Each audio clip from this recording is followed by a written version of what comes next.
There's a very special kind of magic that happens when you pair a bowl of old-fashioned molasses baked beans with a thick buttered slice of homemade brown bread.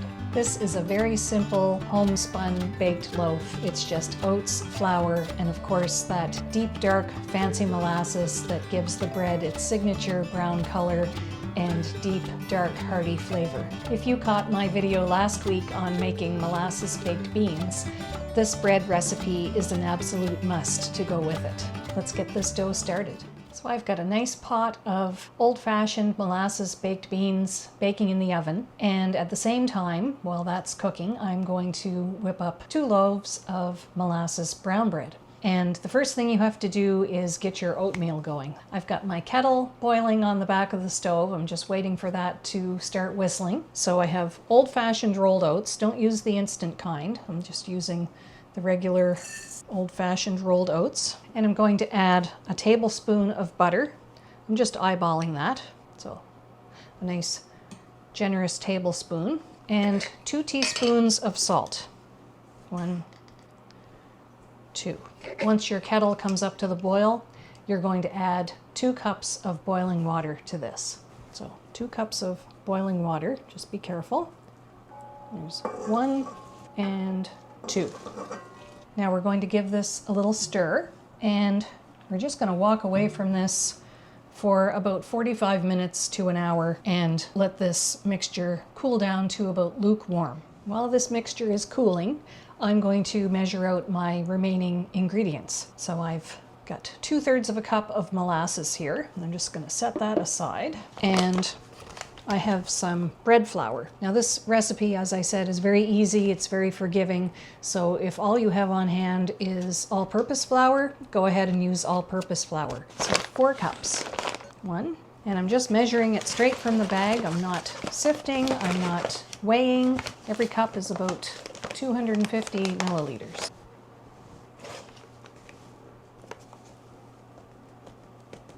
And that's 4. And for the 5th cup of flour, I'm using whole wheat flour. If all you have on hand, as I said before, is all-purpose flour, go ahead and use 5 cups of all-purpose flour or bread flour.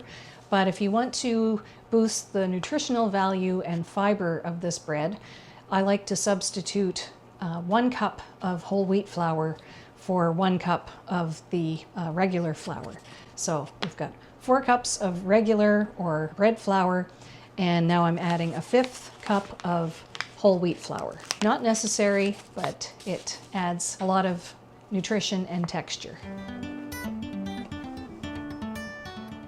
And add 3 teaspoons of instant dry yeast. I like this instant yeast because you don't have to take the time to proof it. I just mix it right in with my flour. 2 and 3. And just whisk this together, and then you can just set that aside until your mixture over here is cool enough to combine them both. So give the bottom of your bowl a little touch, and it's still really hot. So just let that cool off.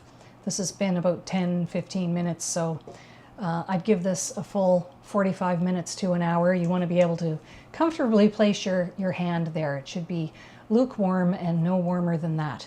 And the reason for this boiling water oatmeal mixture is that you're sort of pre-cooking the oatmeal to soften it a little bit so that it mixes nicely with the flour. You have everything ready to go, it's all measured, so now would be a good time to make yourself a cup of tea and just take a little breather. I'll be back.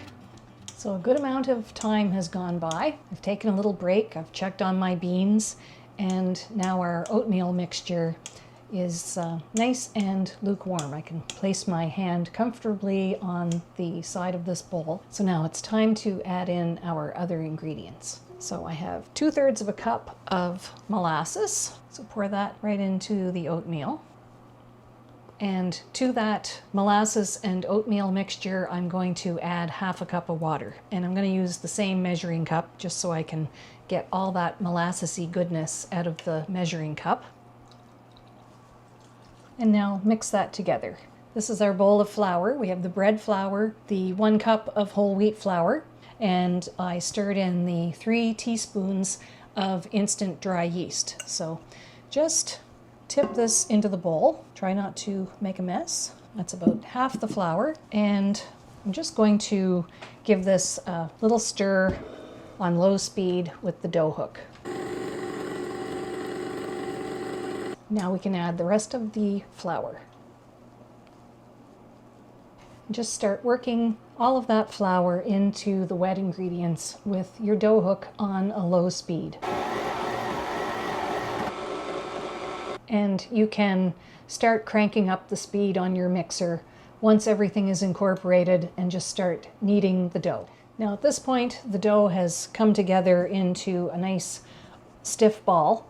And I just like to let it sit here for a few minutes and let that flour hydrate a little bit, and then I'll continue kneading. So I'd say maybe 10-15 minutes to allow that flour to absorb some of the water and relax a little bit, and then we'll knead for a few more minutes and shape our loaves. Okay, so our brown bread dough has hydrated for about 15 minutes, and now I'm going to knead it for just a few minutes more until everything comes together in a nice smooth ball. It's already in a ball right now, but I think that few minutes of hydration really helps the flour to develop the gluten and the proteins. So let's lock that into position and give it another knead for just a couple of minutes. That should do it. So now we can take our dough out of this bowl, divide it into two, and shape it into loaves. So I got my mixer out of the way and I grabbed just a little bit of all-purpose flour to prep my board with. So just lightly rub a little bit of flour over your work surface and get this dough out of the mixing bowl. Even unbaked, that molasses in the dough smells so good. So now get a little flour on your hands and just see if you can find a halfway point and cut this dough into two pieces.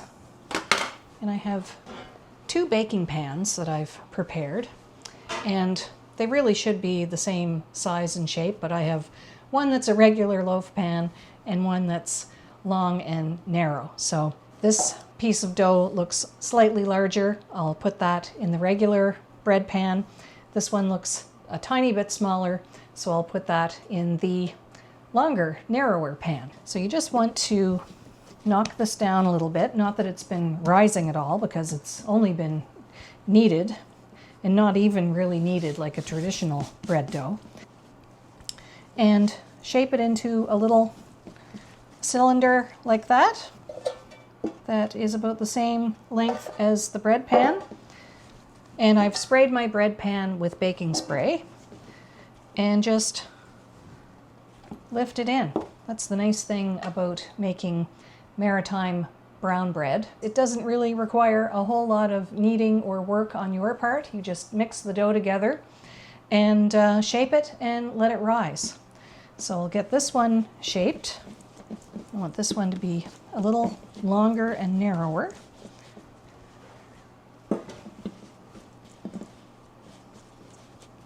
Just roll it up into a little sausage and stretch it out so it's about the same length as your pan, and plop it in.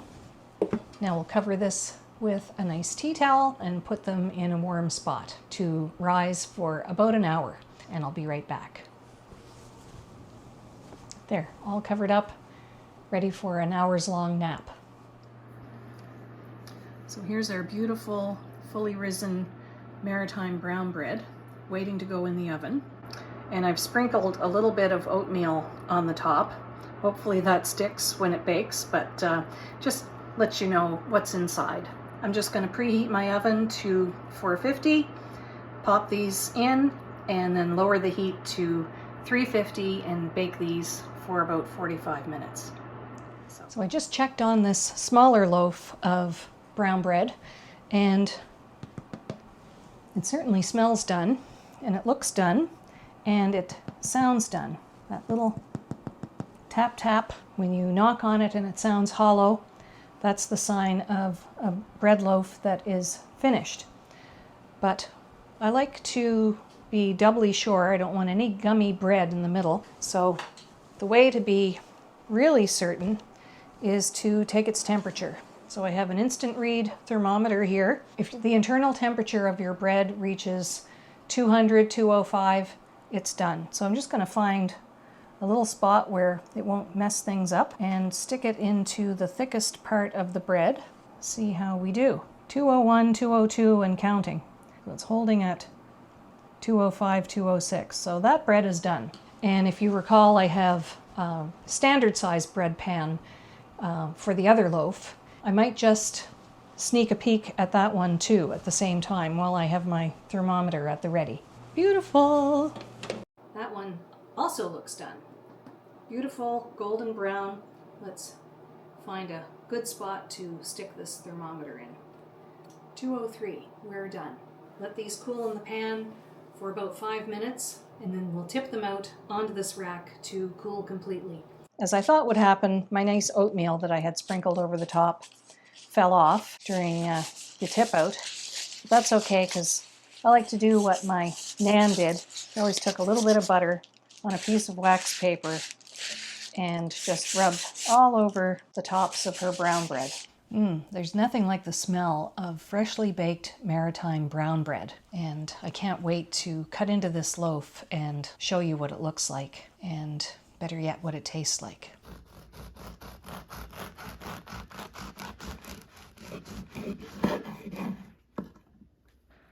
That gorgeous crumb, still nice and warm in the middle.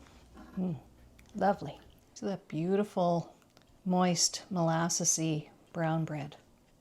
So nice. But let's put a little swipe of butter on that and give it a taste. I'm like my grandmother. We used to joke that she liked a little butter with her bread, or a little bread with her butter. I probably got that joke backwards, but she loved her butter and she loved her homemade bread, and she was a great baker.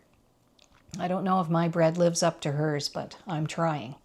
And another pièce de résistance for this sort of bread is a little drizzle of molasses. Really delicious on this. My dad used to love just having this as a lunch. Nice, warm, homemade brown bread, slathered with butter, a little drizzle of molasses, and oh my, what a treat. Now we are going to be serving this brown bread with the saucy, old-fashioned molasses baked beans we made together in last week's video. I will put a link here to that recipe in case you'd like to make those too. And stay tuned, because next week I will be finishing off this series with a recipe for traditional salt cod fish cakes. They are crispy on the outside, tender on the inside, and their savory, briny flavor goes so well with the sweetness of baked beans and brown bread. I think you're really going to love them, so make sure you're subscribed to my channel so you get notified as soon as that video is published. As always, thank you friends for visiting with me in my kitchen. I hope you'll drop by again very soon. Bye for now.